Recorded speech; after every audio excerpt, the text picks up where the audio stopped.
పోలవరం నిర్మాణంలో ఆలస్యానికి చంద్రబాబే కారణమని మాజీ మంత్రి అంబటి రాంబాబు ఆరోపించారు. చంద్రబాబు హయాంలో డయాఫ్రమ్ వాల్ కొట్టుకుపోయిందని, అందుకే పోలవరం పనులు ఆలస్యమయ్యాయని అన్నారు. అంతర్జాతీయ సభ్యుల కమిటీ కూడా ఇదే విషయాన్ని చెప్పిందన్నారు. 2018 నాటికి పోలవరం పూర్తి చేస్తామని చంద్రబాబు ప్రగల్భాలు పలికారని అన్నారు. వైసీపీ అధికారంలోకి వచ్చాకే పోలవరం పనులు శరవేగంగా జరిగాయని అంబటి అన్నారు. 2018కే అంటే మీరు అధికారంలో ఉన్నప్పుడే మీరు డయాఫ్రమ్ వాల్ గ్యాప్ 2ని పూర్తి చేసిన తర్వాత 2018లో వరద వచ్చిందే మీరున్నంగా, నారా చంద్రబాబు నాయుడు గారు మీరు ముఖ్యమంత్రిగా ఉండంగా 2018లో వచ్చినటువంటి వరదలోనే డయాఫ్రమ్ వాల్ దెబ్బతినటం ప్రారంభమైంది. దీనికి సమాధానం చెప్పని అడుగుతా ఉన్నా నారా చంద్రబాబు నాయుడు గారిని. మేము గ్యాప్లు పూడ్చలేదు అంటున్నాడు. మేము వచ్చింది ఎప్పుడు?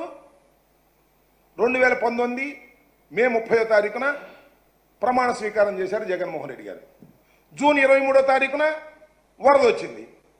దీనికన్నా ముందు ఇంకొక మాట చెప్పాలా.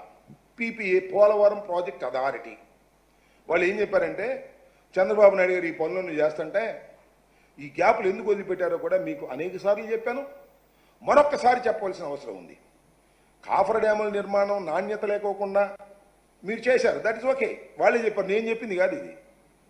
మాజీ ఇరిగేషన్ మంత్రి గాను మాజీ ముఖ్యమంత్రి గారు చెప్పిన మాట కాదు ఇది. ఎక్స్పర్ట్స్ ప్యానల్ ఎక్స్పర్ట్స్ మన అమెరికా వారు, కెనడా వారు నలుగురు చెప్పినటువంటి అంశం ఇది. మీరు కాఫర్ డ్యాములకు సంబంధించిన జెట్ గ్రౌటింగ్ వాల్ని సామర్థ్యాన్ని పరీక్షించుకోకుండానే మీరు కట్టేశారు. ఒకటి. రెండవది, గ్యాపులు ఎందుకు పొడవలేదు? మేము పొడవగలుగుతాం గ్యాపులు. మేము వచ్చి 30 తారీఖున ఇచ్చాం, జూన్ 23 వస్తుంది. దీనికన్నా మించి ఇంకొక మాట చెప్తా. పీపీఏ పోలవరం ప్రాజెక్ట్ అథారిటీ వాళ్ళు ఏమన్నారంటే, ఈ గ్యాపులు పూడిస్తే, ఇప్పుడైతే గ్యాపులు పూడిస్తే ఏమైంది? నీరు ఇటు నుంచి ప్రవహించదు. ప్రవహించకపోతే డయాఫ్రమ్ వాల్ దెబ్బతిందు. ఇటు నుంచి ప్రవహించాలి. స్పిల్వే కంప్లీట్ కాలేదు. స్పిల్వే కూడా అప్పుడే ప్రారంభించావు, అది కంప్లీట్గా అటు ప్రవహించదు. ఏమైంది? ఎగుదనిది వాటర్.